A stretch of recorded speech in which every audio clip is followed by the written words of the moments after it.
अपने गैर सरकारी संकल्प के अविस्ताव प्रस्ताव में सदन में एक ऐसा मुद्दा उठा रहा हूं जो केवल नीतिगत सवाल नहीं है, झारखंड के लोगों की अस्मिता और अस्तित्व का सवाल है। झारखंड की धरती से जब जब खनिज निकाला गया है, बिजली पैदा हुई है, डैम बने हैं, रेल सड़कें बने हैं, तब तब हमने कीमत चुकाई है। कीमत हमारे उजड़े हुए गांवों ने चुकाई है, कीमत खेत खलिहानों ने चुकाई है, कीमत हमारे जंगल और पहाड़ों ने चुकाई है। अध्यक्ष महोदय, आज सालों बाद भी कोनार, चांडिल, तेनुघाट, पतरातू, भेरवी, गेतलसूद, मायथन, पंचेत, डिमना, तेलैया डैम के विस्थापित अपना हक मांग रहे हैं। ECL, BCCL, CCL, Tata, TISCO, Telco, Jindal, HEC, HURL, Hindalco, Dalmia, NTPC, PTPS, KTPS, TTPS, BTPS, CTPS, SAIL, Vedanta कंपनियों द्वारा विस्थापित झारखंडी आज भी न्याय की भीख मांग रहे हैं। महोदय, न्याय तो नहीं मिला पर नौकरी मांग रहे प्रेम महतो को सीधे कपार पे गोली दागी गई। ये इस राज्य की दर्दनाक सच्चाई है। अध्यक्ष महोदय, सिंदरी, बागमारा, बड़का गांव में आज लगातार लोग विस्थापन के मामले में संघर्ष कर रहे हैं और उन पर जबरन एफआईआर हो रहा है, लाठियां चार्ज की जा रही है। ये हमारे राज्य की सच्चाई है। अध्यक्ष महोदय, भौरा, सुरुंगा, पहाड़ी गोड़ा में जबरन रेती जमीन पर ओबी डंप किया जा रहा है। शासन प्रशासन मौन और मुख दर्शक बनकर केवल तमाशा देख रही है। अध्यक्ष महोदय, छोटकी बउआ में हेवी ब्लास्टिंग से गांव जमींदोज हो चुका है। अध्यक्ष महोदय, विस्थापन यानी जमीन का संघर्ष का लड़ाई। आज भारत और पाकिस्तान की जो लड़ाई है वो पीओके जमीन का मुद्दा है। आज भारत और चाइना की जो लड़ाई है, डोकलाम अरुणाचल प्रदेश में जमीन की लड़ाई है। आज इजराइल और फिलिस्तीन की जो लड़ाई है, गाजा पट्टी की लड़ाई, वो जमीन की लड़ाई है। आज ईरान और इजराइल की जो लड़ाई है अध्यक्ष महोदय, वो जमीन की लड़ाई है। आज यूक्रेन और रसिया की जो लड़ाई है, क्राइमिया, वो जमीन की लड़ाई है। अध्यक्ष महोदय, यानी आज समझ सकते हैं विस्थापन एक कैसा दर्द है जिसकी लड़ाई आज झारखंड का कोना कोना यहाँ के जनमानस लड़ रहे हैं, चाहे वो एनटीपीसी से हो, गोंदलपुरा हो या गोड्डा का अडानी पावर प्लांट हो। अध्यक्ष महोदय, जमीन के लिए आप देख सकते हैं पूरे विश्व के परिस्थितियों का आकलन करें तो एक देश दूसरे देश पर परमाणु बम दाग रहा है जमीन के विवाद में। अध्यक्ष महोदय, आज झारखंड के हर एक विस्थापित के सीने में भी परमाणु बम है, लेकिन उसे आस्था इस लोकतंत्र पर, उसे आस्था इस विधानसभा पर कि कभी तो कोई नीति बनाएगा और उनकी समस्याओं का निराकरण करेगा। अध्यक्ष महोदय, लोग 7 दिन में उत्तर का प्रत्युत्तर देते हैं, लेकिन आज हमारे विस्थापित, आज हमारे रैयत 70 सालों के बाद भी ये आस्था लगाकर बैठे हैं कि इसका शायद कोई आके नीति बनाए और उनकी समस्याओं का निराकरण करे। तो अध्यक्ष महोदय, मैं माननीय मंत्री महोदय से आग्रह करता हूं कि वह स्पष्ट करे विस्थापितों की समस्या के निराकरण के लिए विस्थापन आयोग का गठन, पुनर्वास आयोग का गठन कितनी समय की अवधि में करने जा रहे हैं। माननीय मंत्री जी, माननीय सदस्य ने जिन बातों को उठाया है विस्थापन की समस्या को लेकर के, और इन्होंने स्पष्ट पूछा है कि 90 दिन से अधिक बीत चुके हैं, सरकार विस्थापन आयोग गठन की तारीख तय करने के संबंध में वो जानकारी चाहते हैं। मैं आश्वस्त करना चाहता हूँ सदन के माध्यम, आपके माध्यम से अध्यक्ष महोदय, कि सारी प्रक्रियाएं पूरी कर ली गई है, विधेयक भी कंप्लीट, बहुत अतिशीघ्र जो है ना विस्थापन आयोग का गठन होने जा रहा है। इसलिए माननीय सदस्य आग्रह करेंगे कि अविस्ताव को वापस लें। अध्यक्ष महोदय, मैं आपको जानकारी दे दूं कि आज से ठीक 3 महीना पहले बजट सत्र चल रहा था और उसी बजट सत्र में हमारे माननीय विधायक जी बैठे हैं, रोशन लाल चौधरी बड़का गांव से। इन्होंने यही प्रश्न किया था और माननीय मंत्री महोदय का उत्तर था 90 दिनों के अंदर विस्थापन आयोग का गठन किया जाएगा। तो कैसे मान लिया जाए माननीय मंत्री महोदय, मैं आपका आदर करता हूं, आपका सम्मान करता हूं, आप मेरे बड़े भाई स्वरूप हैं, लेकिन सरकार की कथनी और करनी में बहुत बड़ा अंतर है। अध्यक्ष महोदय, इनका यही सवाल था और माननीय मंत्री महोदय का उत्तर था कि 90 दिनों के अंदर विस्थापन आयोग का गठन कर लिया जाएगा। 90 दिन समाप्त हो चुके हैं, तो मैं कैसे विश्वास करूं कि किन 90 दिनों में आप विस्थापन आयोग का गठन करेंगे। अध्यक्ष महोदय, इसीलिए मैं चाहता हूं कि आज वो स्पष्ट कहें कि कब तक इन नीतियों का निराकरण करेंगे।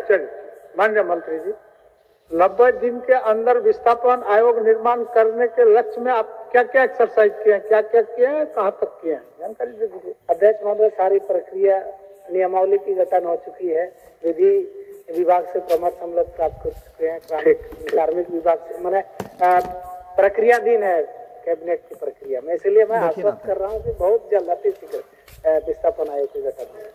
माननीय सदस्य अपना विस्तार वापस करें। ठीक, अध्यक्ष महोदय, अध्यक्ष जयराम जी, समय ज्यादा नहीं, महत्वपूर्ण विषय है महोदय, आप आप ही को सहयोग कर रहा है। 90 दिन के अंदर जो मंत्री जी का आश्वासन सदन के अंदर था उसमें कुछ दूर तक चला है, लेकिन अंतिम जगह पर नहीं पहुंचाए, बहुत शीघ्र पहुंचेंगे। यही थोड़ा सा समय लूंगा। चलिए। अध्यक्ष महोदय, एक गंभीर विषय है। गोंदलपुरा में लोग 1000 दिनों से धरना पर बैठे हैं, 13 माइल में लोग धरना पर बैठे हैं, यानी नगरी में भी लोग अभिस्थापन को लेकर आंदोलन कर रहे हैं। गंभीर विषय है। अध्यक्ष महोदय, मैं चाहता हूँ कि नीति में यह तय होना चाहिए कि भूमि अगर छीनी जाएगी तो भूमि के बदले भूमि मिले, उचित मुआवजा मिले, हर प्रभावित परिवार को रोजगार की गारंटी मिले। ये आपका मांग है, ये अलग विषय है, ये आपका मांग है। आप किसी भी प्लेटफॉर्म में इस मांग को रख सकते हैं। क्वेश्चन आपका है अभिस्ताप जो है, उस अभिस्ताप के परिप्रेक्ष्य में माननीय मंत्री आपको आश्वस्त करेंगे कि कितने दिनों के अंदर ये बाकी जो काम है उसको कर लें। बाकी काम जो बचा है हमने तो स्पष्ट कहा अध्यक्ष महोदय, इसमें समय सीमा की बात ही नहीं है, प्रक्रिया दिन है ये कैबिनेट के लिए। बहुत जल्द जैसा शीघ्र हम लोग गठन करने जा रहे हैं। हो जाएगा, हो जाएगा। एक मिनट समय दे दिया जाए। 1 मिनट बोलिए। मैं माननीय मंत्री महोदय से जो मामले वर्षों से लंबित हैं उनके निष्पादन के लिए ट्रिब्यूनल कोर्ट का निर्माण किया जाए। भारतीय संविधान अनुच्छेद 323 संसद और विधानमंडल को कुछ विशेष विषयों जैसे भूमि सुधार, औद्योगिक विवाद, विदेशी मुद्रा जैसे संबंधित विवादों के निराकरण के लिए माननीय सदस्य, आपका गैर संकल्प में जो विषय आपने लिखा है उसी के बारे में बोलिए। ये आपका अलग विषय है, रिलेटेड है। हाँ नहीं, ठीक है। ट्रिब्यूनल का संबंध भूमि विवाद से है, विस्थापन से है। इसमें आपको एब्स्ट्रैक्ट जो मैंने आप चीज लिखा है उसी पर वो जवाब देंगे। अब विषय देखिए, भूमि विवाद ये अनुसूची आप राज्य जो सूची है उसमें 17 का 18 सेक्शन में है कि वो सरकार, राज्य सरकार पर कानून बना सकती है। तो मैं समझ नहीं आ रहा कि माननीय मंत्री महोदय पिछली बार भी 90 दिन का समय मांगे थे। मान्य जिस विषय को बोल रहे हैं वही विषय को लाए थे हमारा रजत जी, उमाकांत रजत जी, और उसी पर थोड़ा सा भिन्न था वो। करीब सीधा एकदम सीधा ऑब्जेक्टिव माननीय मंत्री महोदय बता दें, ताकि अगला बार, आज वो मैं सवाल पूछ रहा हूं ताकि अगला बार कोई माननीय सदस्य विस्थापन पर बहस और सवाल ना करे, अपना समय जाया ना करे। बता दें कितने दिनों में ये सवाल फिराकर 2-3 माननीय सदस्य आज लेकर आए हैं। मान्य मंत्री जी, हमने स्पष्ट कह दिया अध्यक्ष महोदय, इसमें और अति शीघ्र मैंने कह दिया प्रक्रिया दिन है कैबिनेट की प्रक्रिया में, तो इसलिए उस पर समय नहीं दिया जा सकता। वो 1 महीना भी हो सकता है, 3 महीना भी हो सकता है, लेकिन गठन की प्रक्रिया है, तुरंत हम लोग करने जा रहे हैं, तुरंत करने जा रहे हैं। ठीक है, मान लीजिए तुरंत, फिर भी 15 दिन 45 दिन। अच्छा, तुरंत जब बोलते तो तुरंत का शब्द 2-4 साल थोड़ा होता है। तुरंत मतलब अगले सत्र से पहले मान लें।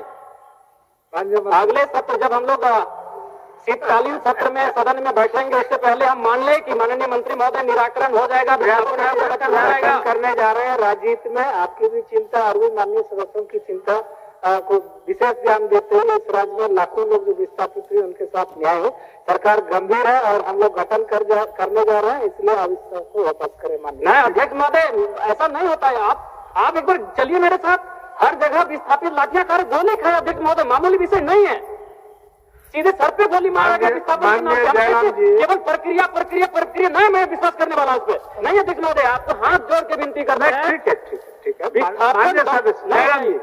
मान्य सदस्य, आपको तो पिछले कार्रवाई के बारे में मान्य बता दिया, थोड़ा सा काम बाकी। शीतकालीन सत्र से पहले निराकरण हो जाएगा, हम तो ये कह रहे हैं। अभी मानसून सत्र में है, शीतकालीन सत्र से पहले आप निराकरण कर दीजिए। माननीय मंत्री जी, प्रयास तो करिए। गोली खा रहे अध्यक्ष महोदय, कपार प्रयास करेंगे, शीतकालीन सत्र से पहले ही होगा। ऐसे कैसे बैठ जाए? हो गया शीतकालीन सत्र के पहले करें। ठीक है अध्यक्ष महोदय, मैं सहर्ष अभिस्ताप तो वापस लीजिए। ठीक है अध्यक्ष महोदय, एक पंक्ति के साथ कि यदि राजनीति के कुटिल चालों से विस्थापित मारा जाएगा, यदि राजनीति के कुटिल चालों से विस्थापित मारा जाएगा तो याद रखिएगा सभी मंत्रियों, सभी विधायकों का परोस सदियों तक धिक्कारा जाएगा, सदियों तक धिक्कारा जाएगा। मैं इन्हीं शब्दों के साथ अपने अभिस्ताप को वापस लेता हूँ। माननीय सदस्य